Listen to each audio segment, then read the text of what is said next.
ഇഷ്ടമല്ലേ? എന്നാൽ രണ്ട് കാതും കുറിപ്പിച്ച് സുന്ദരനും സുമുഖനുമായ എന്നെ തന്നെ നോക്കി ശ്രദ്ധിച്ച് കേൾക്കണേ. കഥയുടെ പേര് കബർ പിളർന്നൊരു ഹിമാർ. ഇത് ടോം ആൻഡ് ജെറിയെ പോലെ ഒരു കെട്ടുകഥയൊന്നുമല്ല കേട്ടോ. ഇത് അങ്ങ് ദൂരെ അറേബ്യയിൽ നടന്നൊരു സത്യമായ കഥയാണ്. പണ്ടെന്ന് വെച്ചാൽ ഒരു 1400 വർഷങ്ങൾക്ക് മുമ്പ് താബികളിൽപ്പെട്ട ഒരു മഹാൻ ഒരു ഗോത്രത്തിൽ എത്തിച്ചേർന്നു. അവിടെ ഒരു വൈകുന്നേര സമയത്ത് ഖബറിസ്ഥാനിൽ ചുറ്റി നടക്കുമ്പോൾ ഏതോ ഒരു ഖബറിൽ നിന്ന് വൃത്തികെട്ട ശബ്ദം, ഗ്രോ ഗ്രോ. എവിടുന്നായി വൃത്തികെട്ട ശബ്ദം? ചെവികളെയൊക്കെ ആലോചിക്കുന്ന ശബ്ദം.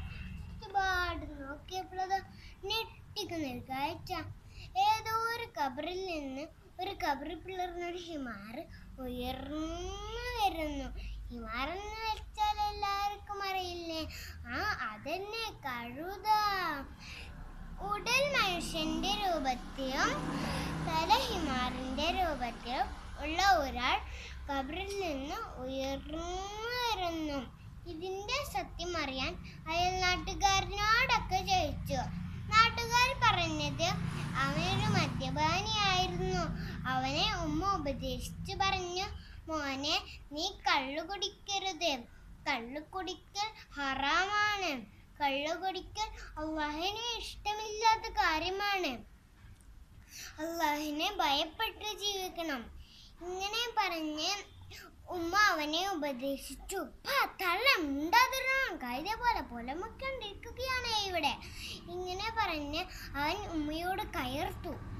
അവനൊരു അസറിന്റെ സമയത്തായിരുന്നു മരണപ്പെട്ടത്. അവൻ അന്ന് മുതൽ ഇന്ന് വരെയും ഖബറിൽ നിന്ന് ഉയർന്നു വന്ന് ആകെ ഒച്ചപ്പാടും മഹളും ഒക്കെ ഉണ്ടാക്കും. കൂട്ടുകാരെ, നിങ്ങൾക്ക് ഈ കഥയിൽ നിന്ന് എന്താണ് മനസ്സിലായത്?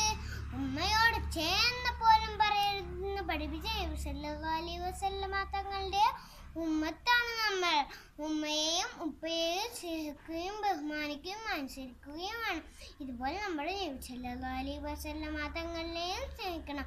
എന്നാൽ ഞാൻ പോട്ടെ, വേറൊരു കഥയുമായിട്ട് നമുക്ക് വീണ്ടും കണ്ടുമുട്ടാം. അസ്സലാമു അലൈക്കും വറഹ്മത്തുള്ളാഹി.